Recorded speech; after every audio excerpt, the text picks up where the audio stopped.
All right, our next performer, Herb Kitson? Herb Kitson, is that your name? What have you done, sir? Not much. What have you done? What have you done? Is there anything we would know you from? No. I know him.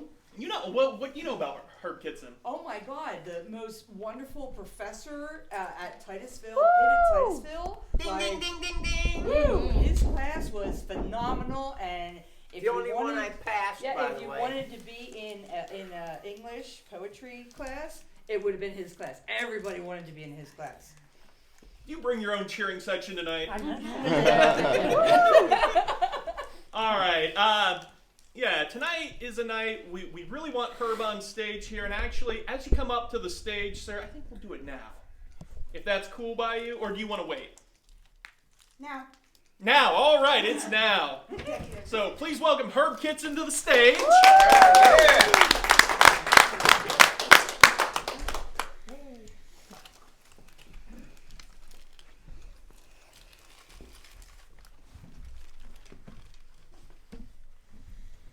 And I don't know if you knew, but I know this guy a little bit. He got me started in the whole writing thing a while back.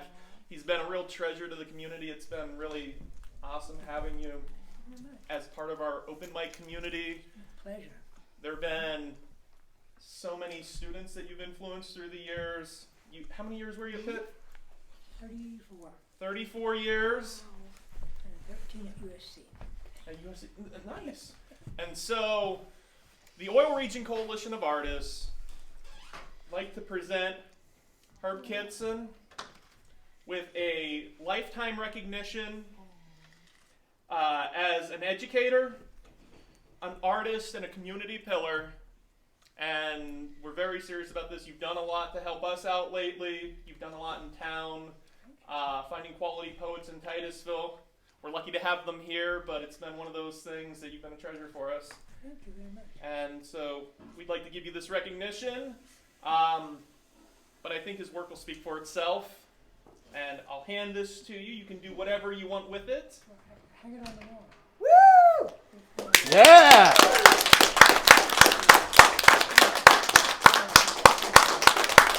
You say 6 more hours, I have to put it in the living room. I'll put it in the living room, right on the mantle. Yeah, there you go. Move the pictures aside. This is the new thing right there. There you go. Woo! Thank you very much. Everyone, I enjoyed coming here so much. I have a story I could tell about Nick. When he was a student. Go for it. Remember when you said you didn't particularly care to write, but if you could, would I let you sing and play the guitar in exchange for essays? And I said, yeah. And you always entertained us, just about every class with a song of some sort, and it made the classes special. You're special too. But that was, Thank you. I remember that from 1982, I believe it was. That was ages ago.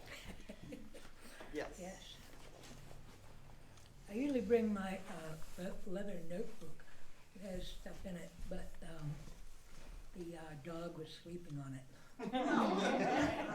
So I just picked up this chapbook on the way out the door. Chapbooks are kind of fun to do. A chapbook is, I never knew what one was, but it's any small booklet of sorts, anywhere from 32 to 48 pages. And they're kind of fun to try. I'll just read a couple of quick ones from here. Let's see. Page 10. That's always a good one. 10 is a lucky number, isn't it? Yes, this is called Things. I think I know what writers mean when they put so much stock in things. This table, meager as it is. 2 cans of Campbell's soup, a loaf of bread, a jar of instant coffee, powdered cream. Food is just about the realest thing there is. It rivals love, sex, family, and even puts ideas to the test. Ideas are all right. So are music, TV, and tennis, but they are cold. They do not give the body warmth. They satisfy like sugar, accelerate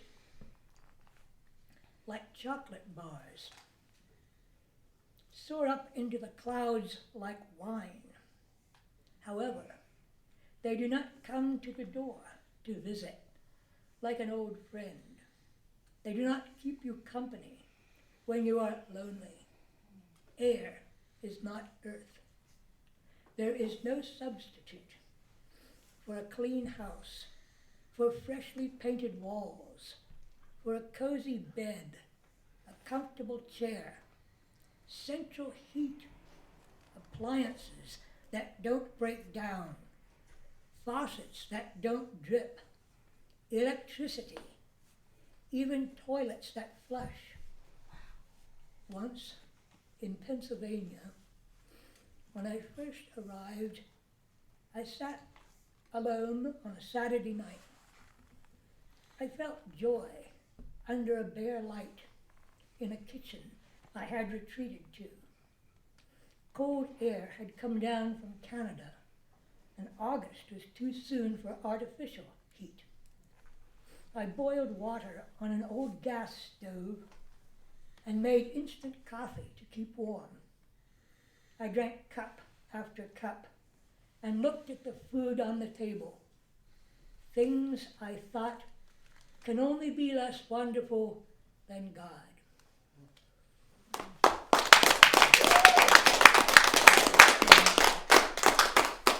Just a couple more, maybe two more, and that's it. Maybe page 14.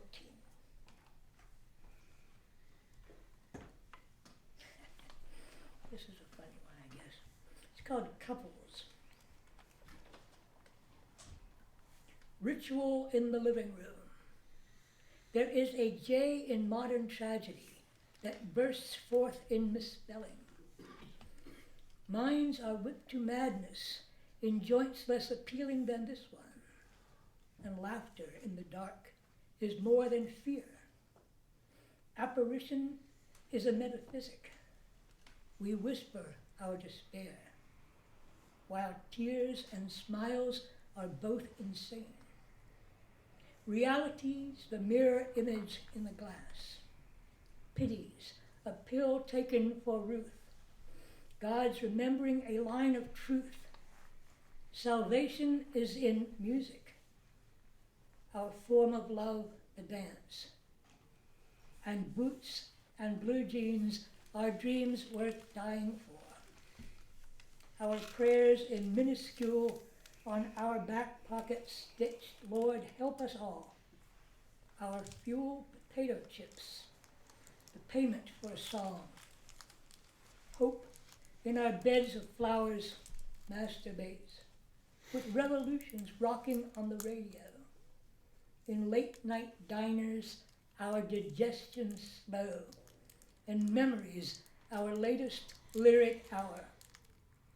Our circulation's safe, but words get jammed when voices, lights, electric trucks drive through the mind, and ghosts supplanted underneath the skin suggest neologisms in the blood.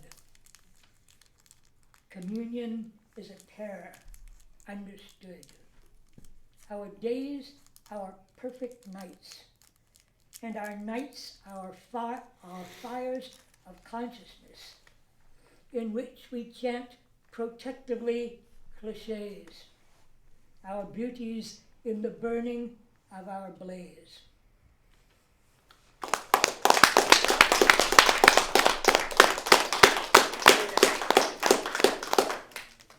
And the very last one I'll do is one that I wrote when I was in New York City. There are all sorts of things out there that we can do as artists and poets and writers, and sometimes we don't know about these things. And if you're under 30, a good thing is the Bread Loaf Writers Conference, because if you're under 30, you can go free. And all kinds of writers and poets and all sorts of people gather there, TV personalities, you name it. And they try to encourage young people, people who are 30 and under.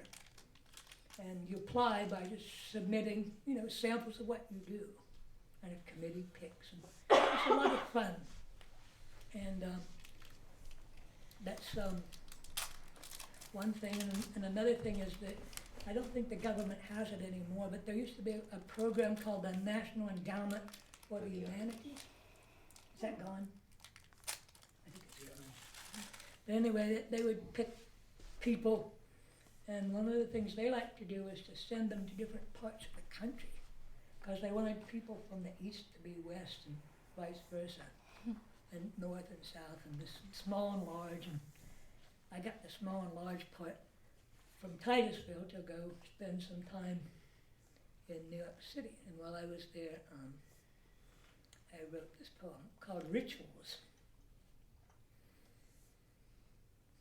It was a very interesting experience because they put us up in a dorm of New York University called Weinstein Hall.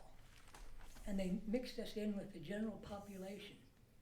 And it was really fun for us, but it wasn't too much fun for the younger people, I don't think, because when I walked in, I remember my roommate said, "Who are you?" And I said, "Is this room 203? And he said, "Yeah." And I said, "Well, then I'm your roommate." And that didn't go over too well. His name was Tim, and the reason I mention that, he appears in the poem. Very likable chap. There are rituals, it's called rituals. There are rituals that everyone understands, like brushing your teeth before you go to bed, or saying excuse me if you belch, or taking that last piece of pizza because of course you want it. It's like pouring the last swallow from the pitcher in your glass, talking loudly, abstractly, at great length, because who knows? Maybe you miss your wife or your girlfriend, and you talk until you forget what it was you were saying. It's like hugging a lonely pillow away from home for the first time and sobbing softly. Some might disapprove, might call this trite. I cannot.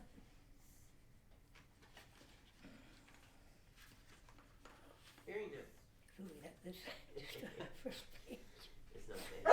Here's more. Here's the rest of it. We all feel bad for the persecuted, blacks, women, the handicapped. We all appreciate the sun, blue sky, birthdays, anniversaries. We don't want kids to cry. No one wants hunger, pain, decrepitude, bad first impressions, drunk, hothead, nerd, to be called names, to realize that he's angry. We all want to be full, a winter's warmth, a summer's coolness, friends. I mean, who would fault a person just because he or she had indigestion? We are in a clamor toward eternity, trying to keep everybody together as we cross the Brooklyn Bridge, reading those Whitman poems and then throwing them into the river. While Kathleen says, to avoid anything verging on the sentimental, maybe we could go on a picnic tomorrow. I could make the sandwiches. Everybody was so interesting, but the sun set anyway. There were no fireworks in the sky. Part 3 and the last part. One night, Roommate Timmy went out with the guys. I was sleeping when they came back to Weinstein Hall around three, and all at once there was this kid named Al sitting on my bed drinking beer, and I was in the bed.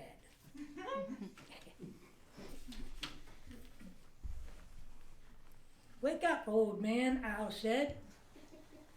You're a doctor of philosophy and we're talking about the meaning of life. Go away.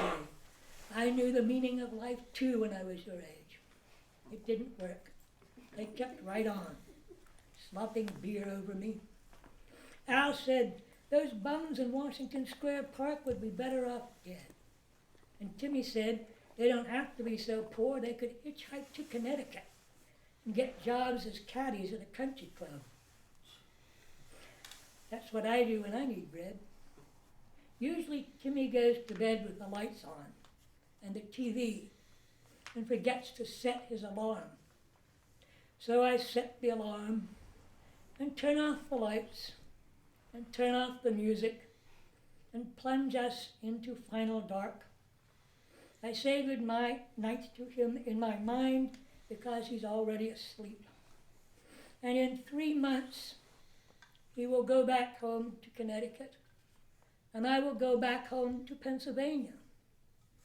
And I'll wonder, who's setting the alarm tonight? Who's turning off the TV, the music?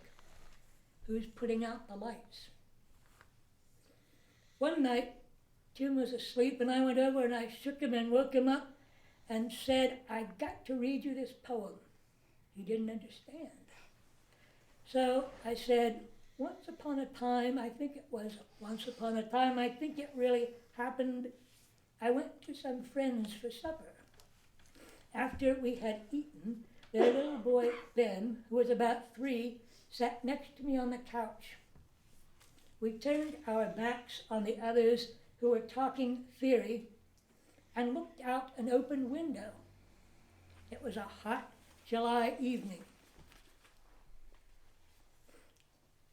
Taxi caddy. Yes, that's a cab, Ben. Doggy. Yes, a black one's going down the sidewalk. Bus. Big bus. Sure is a big bus. More taxi cabbies. Right. Ever ride in one? Doggies. More doggies. In naming things, Ben sang a symphony of love for New York City. Across the way, lights blinked on in an apartment building. A figure passed back and forth before a pane of glass.